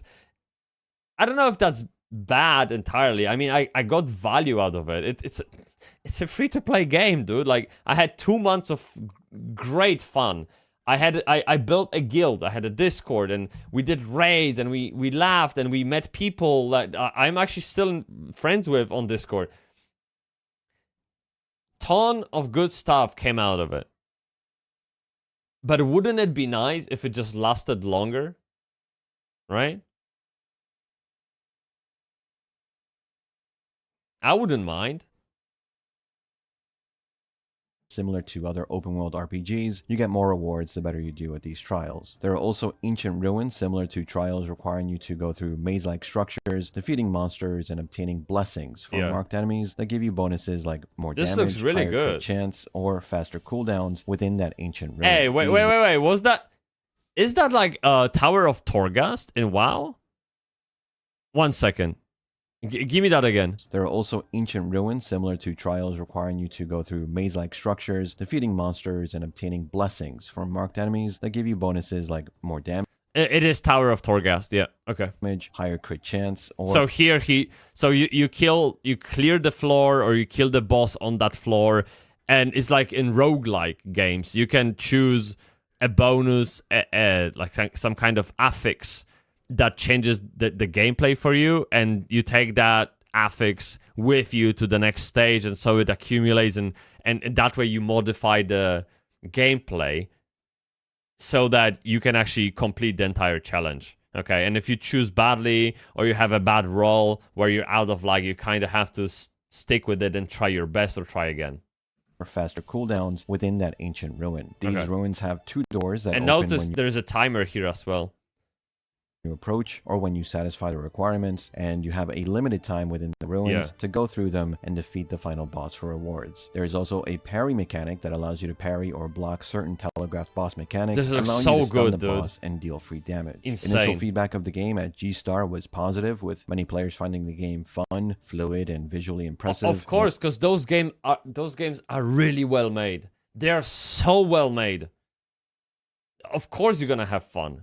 Like, it feels so good to play Throne and Liberty. Sure, some people complain for the combat or something, but I didn't have that problem. Like, overall, it was so nice, man. notably, a lot of users like the Otter NPCs that would give you quests to do in the open world. According to the publisher Dream Age, Architect will be an Unreal Engine 5 AAA action MMORPG that immerses players in a post-cataclysmic world where they explore the sealed-off abandoned lands following a great disaster known as the Deluge. You will uncover the mysteries surrounding the Tower of Giants through a comprehensive story campaign, open-world exploration, and features dynamic exploration systems utilizing movements such as flying, climbing, and swimming. So far, the release window is set for the end of the year in the Korean market, with possible plans for Dream Age to expand access to global regions from 2026 onwards. The game doesn't explicitly say it is a mobile or PC MMO, but from the footage I've been showing you, the UI clearly shows limited number of skill inputs similar to that of a cross-platform game made for the mobile market. I looked similar to Lineage 2 Revolution. Into AquaTree's developer job listings to see some more information on what to expect from this MMO, and the listing for game developers had the following keywords: online PC game, mobile game, and RPG. This further signals this title will likely be a mobile and PC cross-platform MMORPG that will try to compete with the likes of Ion 2 in the Korean domestic market later this year. The brand website went live today but offers no new information. Their YouTube channel also uploaded a couple of teasers, and we should be getting a more in-depth video in the coming days. That's all I have for you on Architect so far. The game is visually stunning, but let me know your thoughts on the game down in the comments. Expect more coverage of the game later on in the channel as we find out more about it, and tell me what you think about this Unreal Engine 5 MMO compared to the others we've seen recently. As always, thanks for watching, thanks for listening. I'll see you all in the next one. That's really good video. I mean, thanks so much for digging all of that out, because I wasn't able. Yeah, I don't know. So here's the video. If you wanna grab it, watch it yourself and shit. Now, oh my god. Fuck. So mobile game, huh?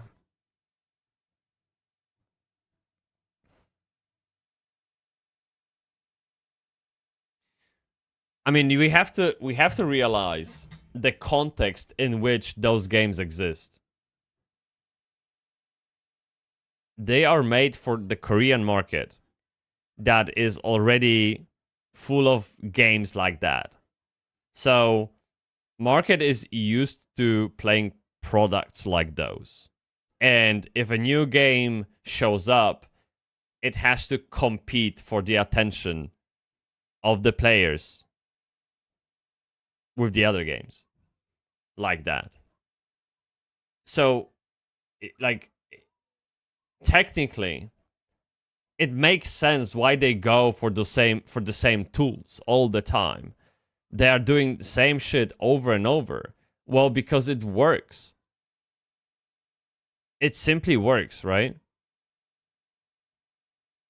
And they don't give a fuck about Western market because they are already making enough money in Korea. If they ever go global, that is because someone convinced them there is a potential. But I don't think they ever start building this game with the idea to appeal to a Westerner player. It's a Western player. No way.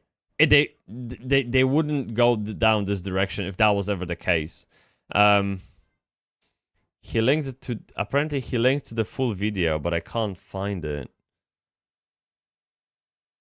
Oh, I'm using DaVinci Resolve too. Oh, I actually have the same CPU. But yeah, there's no link. See, he said he would link it, but oh, here. Well, there in the comments. Sorry. Okay, got it. Oż, kurwa, this is loud. Jesus. Wait, let me bring it down. And let's see if we can see anything.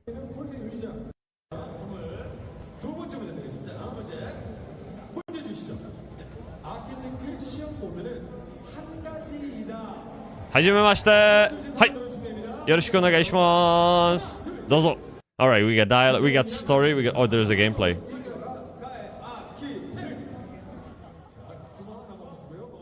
I mean, look at the animation of it. It's so smooth, dude. It's just insane. Wow.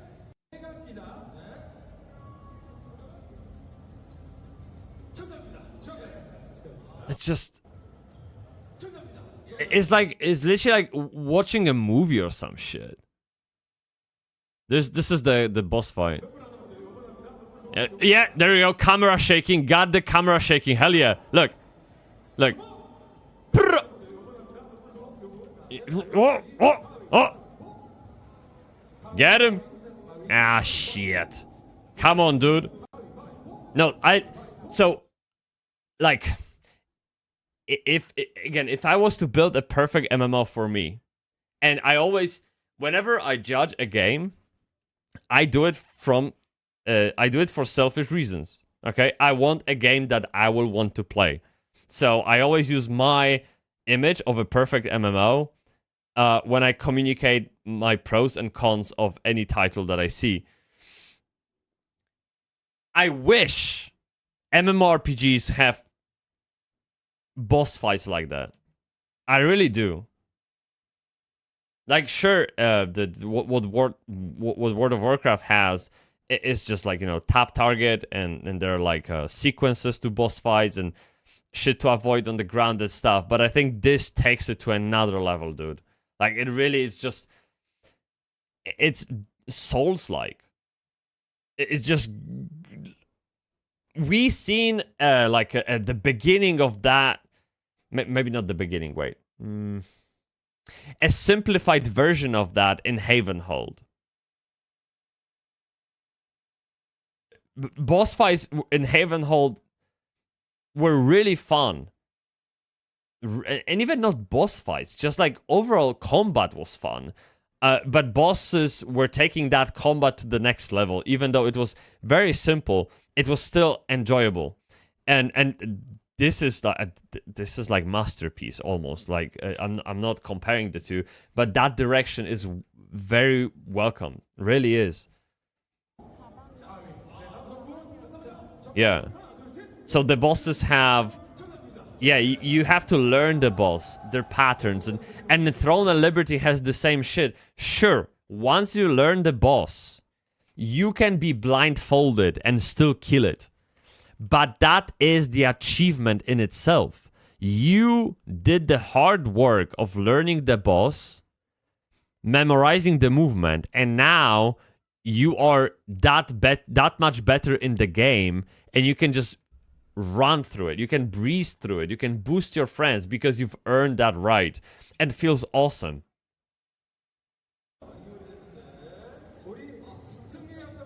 Yeah. This is looking really good. Let me see what's there.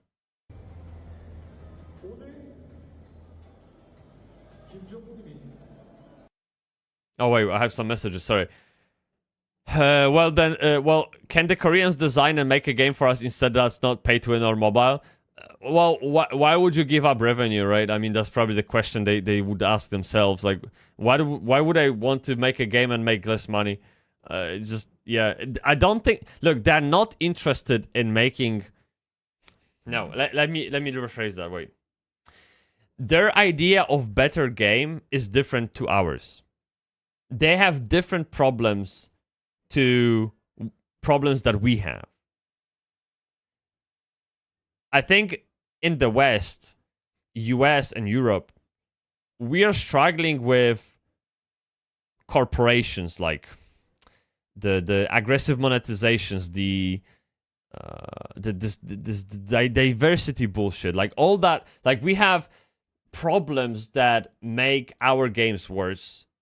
And those problems don't translate into Korean market because I don't think they have those problems. They have like, I don't know. Actually, I don't live in Korea. They probably have different ones. Clearly, when you look at their games, monetization is okay with people over there. It's not here, right? There is just female and male in the game. Everyone's pretty much white in the game. That's not what's happening here with our MMOs, right? So, like, two different worlds that don't translate into each other. So, sure, they could make a game that's not pay to win, or it's not mobile, but they're not selling it to people that care for it. I'm sure if Korean players were like, stop pay to win, okay, I don't want to play on mobile, I want to play on desktop, the next title would be exactly that. But they're not doing it because that's not what they're bothered with. Yeah, it's just different world, man. Crazy how good it looks for a game that's not even got a release date. I don't know how they're gonna release that by the end of the year, but judging by the gameplay, it looks so solid, man. It's insane. It's just... What the fuck?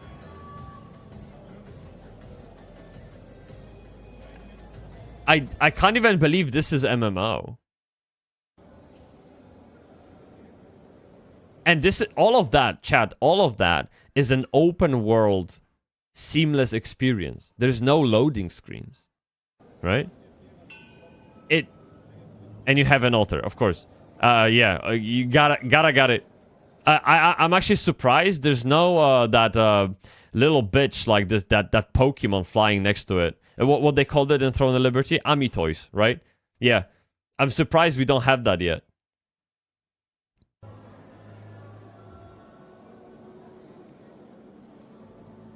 Big damage, lots of shaking, lots of drama. Good stuff, really good stuff. Yeah, I mean, this game is coming out. We'll see how that goes. But this is coming out in Korea. Hey, by the way, I just noticed. Look, this is a footage from 2024.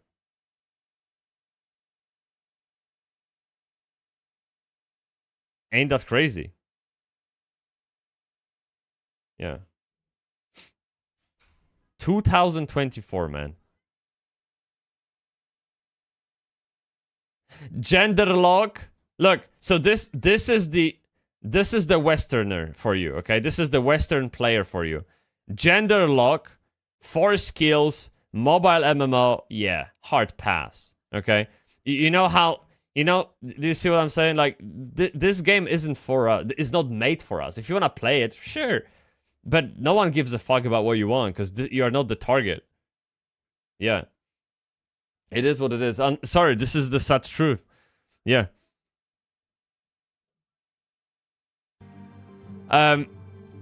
You just need to slowly start building out the spec doc for your own game and work on it on pieces.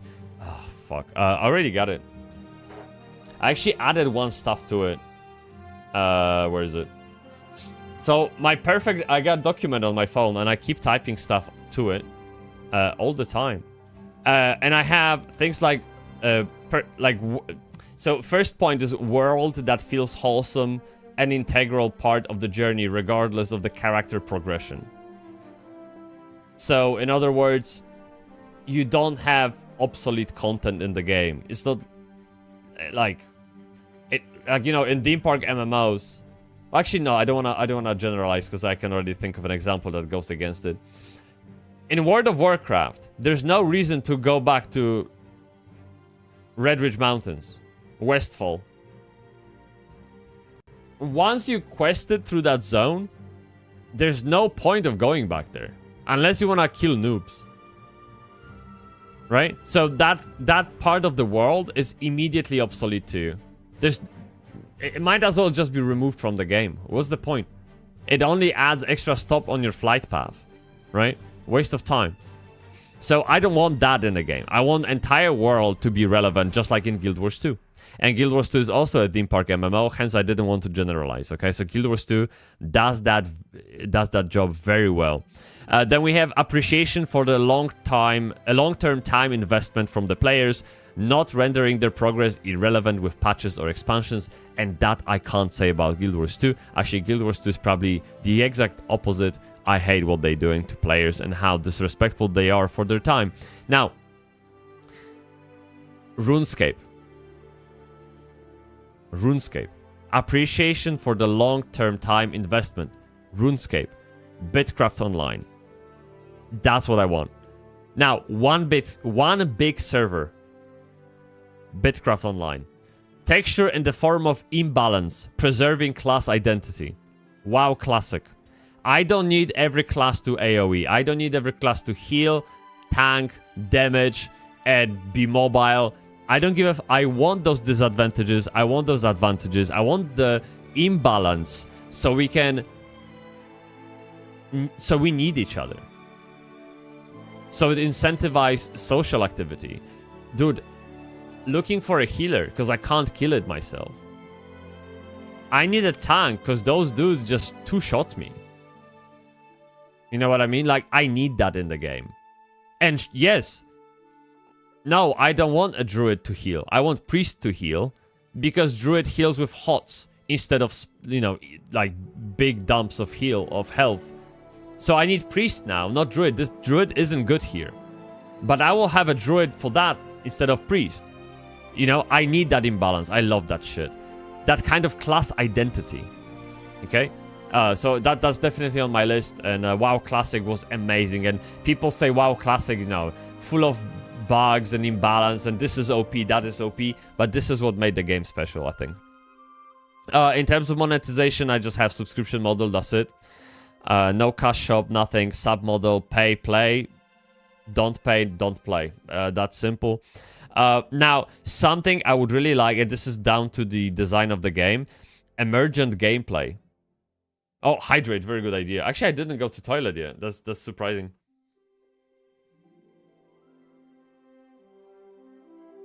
So, emergent gameplay. It's a big word for basically saying that things should happen out of the player interaction. Things should happen outside of developers' design. Just like player-driven initiatives. Hogger raids. Blizzard would have never predicted that there will be like 60 one-level warriors rushing out into the Elwyn Forest to fucking kill Hogger. Who's just like... Dude, he's just a mob walking around in the noob zone. That's it, okay? But people made event out of it. Love that shit. Absolutely love that shit. Goldshire in. Who would have thought it would be the nest for ERP? Well, it is. This is emergent gameplay. Things that players do without developers, I guess, consent, and that are not designed by the developer. Absolutely. Most memories will come from places like that. Right? New World has people doing chest runs as well. I don't think anyone will look back and think of it as a fond memory. Chest runs are the outcome of bad design of the game. I think. It's not like a social event. I mean, you know what? It's like... So when it comes to New World, I have a memory of emergent gameplay. And that is, for example, a guy dressed as a Jesus sitting on top of the fountain in Everfall and preaching to people on the voice chat. That is emergent gameplay. And people would like literally just group up around him and like act like missionaries and just like what the fuck? My brain was melted. Like, what the fuck am I looking at? There's a guy in white sheets preaching the word of God in New World. What? You know? So that kind of stuff, definitely fun. Yeah, it's not social, just a group up to get your loot and decide. Yeah, you have no regard for other players taking part in chest run. They are the necessity, right? Because you can't do chest run alone. It's like, it's a different kind of... It's a different kind of point. But I know what you're saying. So there's about emergent gameplay. Then I have movement and combat needs to feel good. Like, just like I played Architect a minute ago. I loved how it felt. I didn't even play it. And it felt good. You know? But also, we don't have to go all the way to Korea to find a good movement. Guild Wars 2, World of Warcraft Retail. I think World of Warcraft Retail and Guild Wars 2 have great movement and great combat. It really is so... and I'm not talking... Don't take it too far. I literally mean the act of pressing W and fighting a plain mob level 2 or 3 with your basic skills. It's done really well. Oh, New World also. Yes, New World is also very good. It feels smooth. There's no tap target. It's like very freeing in a way. You can do whatever you want. Really nice, yes. Some people also praise Elder Scrolls Online for their combat system. I found it good. Not, you know, maybe there's a reason why it's third on my example list. I don't know. It's just, it was okay. Now, Elder Scrolls Online was good, but not engaging. Yeah, okay. Yeah, you could put it that way. I wonder how far Havenhold will take it. Because they have good foundation for combat. Havenhold, yeah. Simple and effective. I really love to describe it that way. It was really good. And then we have, I think, solo friendly or for a close group of friends. Now, you can play BitCraft solo as much as you want. You can play Dune Awakening solo as much as you want. But you can also invite a friend and do shit together with them. No problem, at any point of time whatsoever. Just join in, have fun together. But you don't need them. Now, if you want to take it a step further and join like Big PP Empire or a guild in Dune Awakening that goes out into Deep Desert and just kind of like, you know, or maybe like in Throne of Liberty you have castle sieges, you need a big alliance, right? Then you're free to do that. But no one should be forced into that kind of gameplay. And Dune Awakening, dude, Dune Awakening. I talked to people like Coca PNG, right? Coca, I can't remember exactly.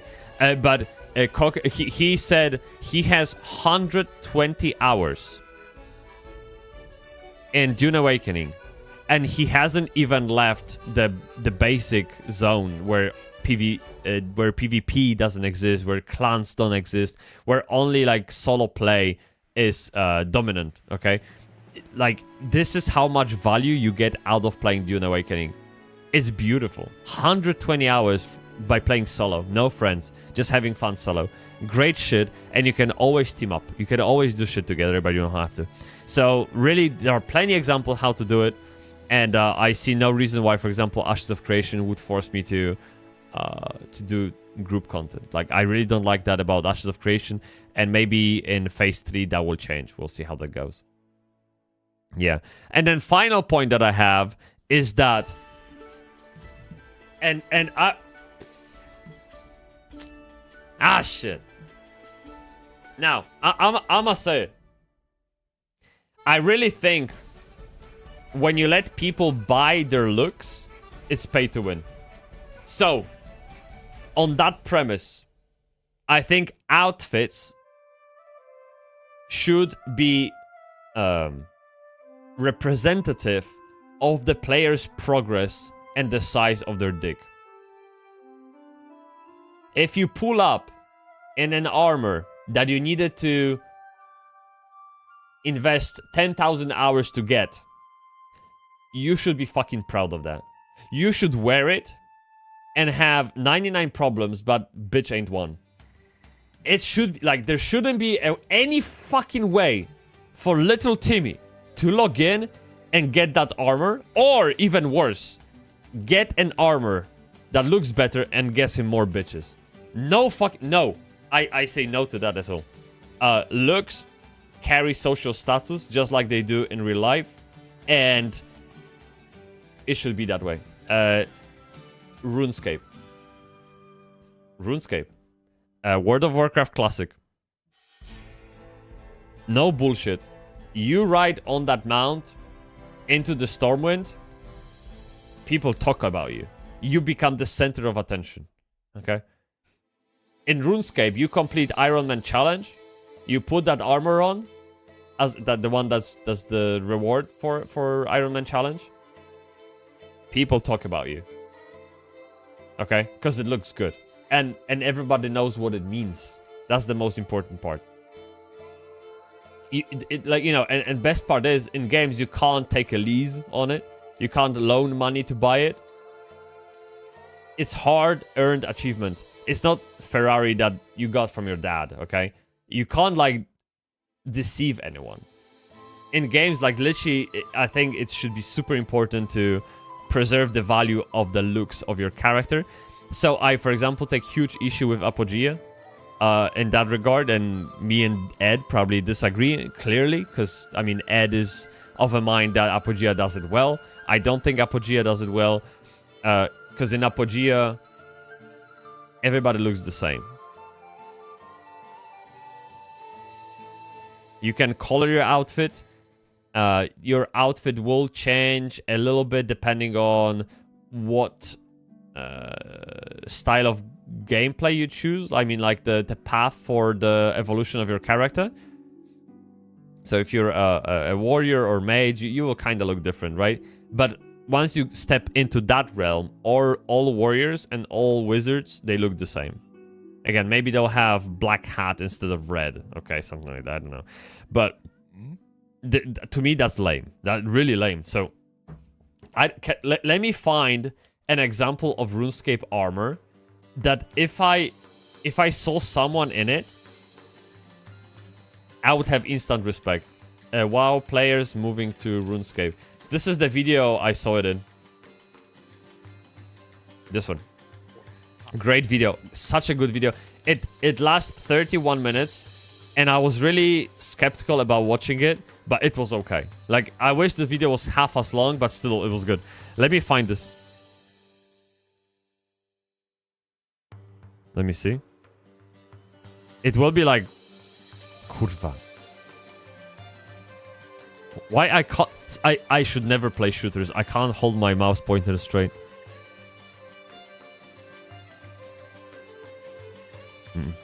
One second.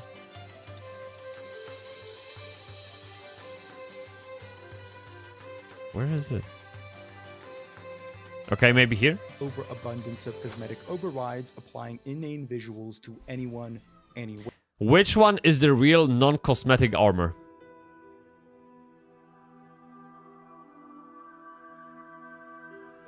Making it impossible to tell if someone is a badass because they cleared a mythic raid or just swiped their credit card.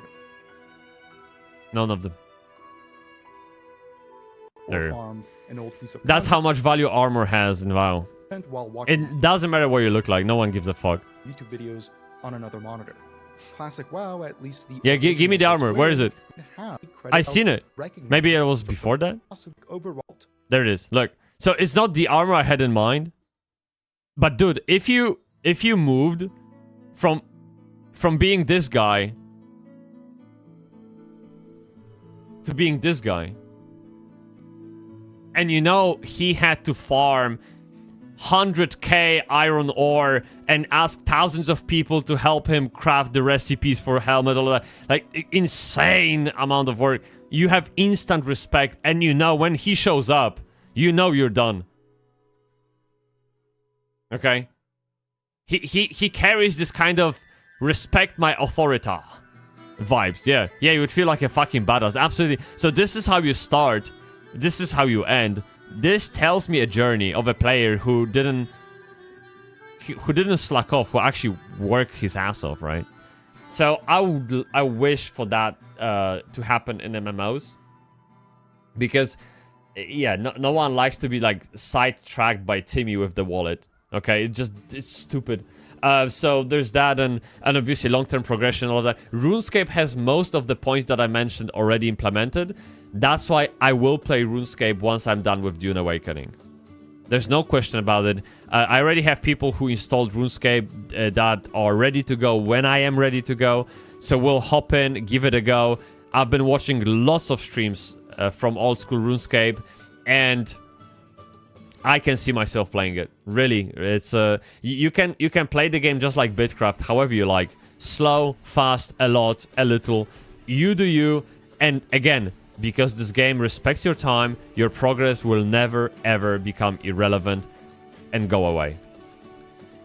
So once you become this guy, you are that guy for 10 years or more, you know? So I like that. I like that idea. Maybe that's just my fucking millennial brain talking, but this is how I kind of am. And I respect having things. I like having things. I was brought up having things, and now everything's being taken away from me in a form of subscription. Okay? I like to own stuff. Even though things that you own you, there are exceptions to those rules. If you are careful and you know exactly what you want, then you will be okay with things owning you, because those things that own you, you like owning them. Do you know what I mean? That makes sense in my head, at least. Look, people, we gotta fucking run.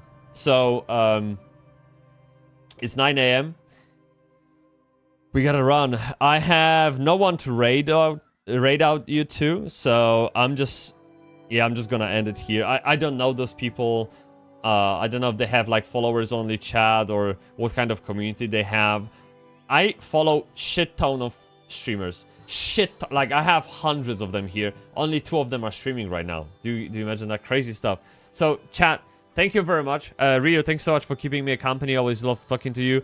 I'll see you on Discord, and everyone else have a good fucking day, rest of the week, and I'll see you on Saturday. We're playing... I don't know yet, actually. Maybe BitCraft, because there are drops. Guys, as always, may the cocks be with you. Of course, have a good one. Stay Bybsie. Thank you.